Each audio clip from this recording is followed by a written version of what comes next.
Welcome to another episode of Ruley Rundown here on All Access with the Profs. I'm Aidan Dougherty, joined for the last time with Rowan football head coach Pat Ruley, following the big victory against William Patterson, 45 to nothing, and it was the last game of the season on the road, and a big 45 to nothing win. Also following another big victory against Kane. What was it like for the game against William Patterson, but also to send the seniors out with a big, not just one victory, but back-to-back big victories?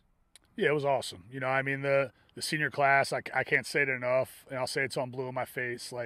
I'm just really grateful for them. The 2025 class, obviously there was a late coaching change, and, those guys welcomed me with open arms and really were the ones that carried the water in terms of, really doing a great job being the ambassadors for the change and, kind of driving the culture that I was looking to implement and, kind of helped me as much as possible in that transition and pushing that messaging out. And so really, really great feeling to send those guys out the right way.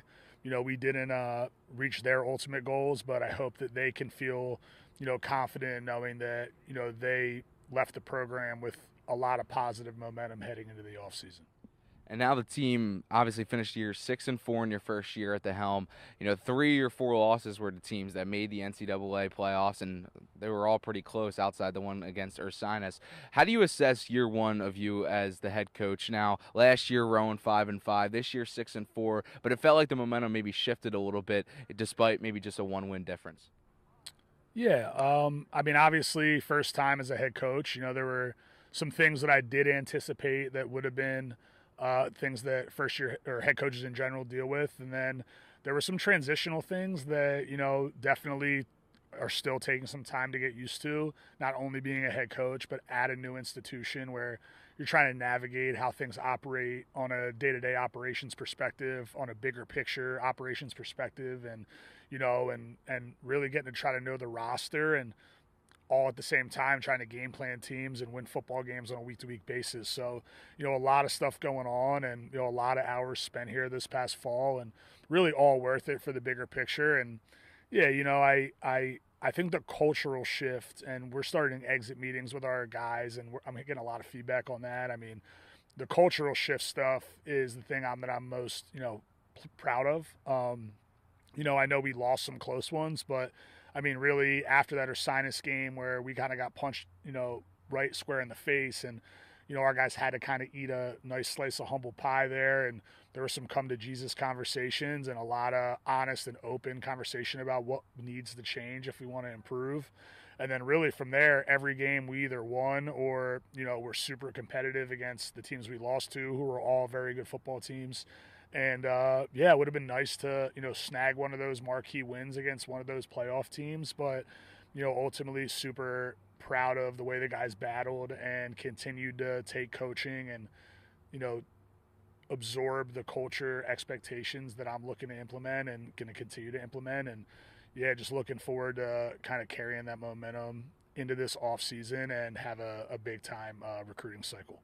Yeah, and you mentioned the recruiting cycle because you weren't fortunate enough to have a full offseason as a head coach. You really got hired after spring ball, and then you really didn't see the team until I believe August 12th is the exact date where you got to see a lot of these players in person. So what's the mindset going into the offseason, your first offseason as a head coach, recruiting, it's your first recruiting cycle as a head coach. What's the mindset now that the season's over, almost a whole new season is beginning with the recruiting process?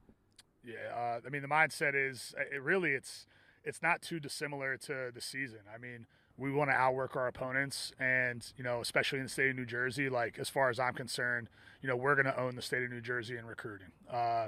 If you're in our backyard, if you're in North Jersey, if you're not a full scholarship Division I player, and we want you, our objective is that you end up at Rowan. And, we want a certain type of guy. We want a guy that wants to compete at a high level. We want a guy that loves the game of football.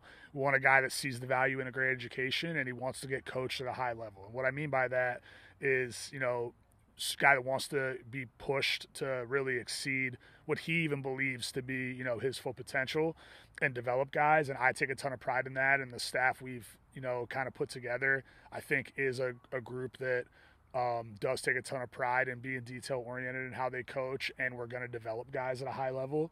And that's going to be something where I think it's going to be a winning edge for us. So, yeah, we're going to attack the mid-year transfer portal guys and make sure we're trying to take the right ones, and I think that's always, part of the challenge with the transfer portal is finding guys that fit culturally and fit really the voids of what you're losing in terms of production and positions and that thing, and then grab the right guys, in the high school recruiting process. But we're going to be very aggressive. We're going to recruit guys at a very high clip in terms of a lot of contact points, a lot of attention, a lot of eyes on evaluations, getting off campus, seeing them wrestle, seeing them play basketball games, being in their home, getting to know who they are as people, and really try to turn this Jersey recruiting thing upside down and let everybody know that we're going to be a force to be reckoned with in that way. So the all season now comes. Rowan finishes the year 6-4 after a pretty up and down year, but it finished it with a lot of ups at the end. But thank you, Coach Ruley, for joining me here on the last ever 2024 Ruley Rundowns. I'm sure it'll continue going into 2025. But we had 10 straight weeks with Ruley Rundowns, and here we are with the last one. Profs head into the offseason looking to possibly improve on the 6-4 record and possibly make the playoffs next year. But once again, thank you. I've been Aidan Dougherty, and back to you, Jordan, in the studio.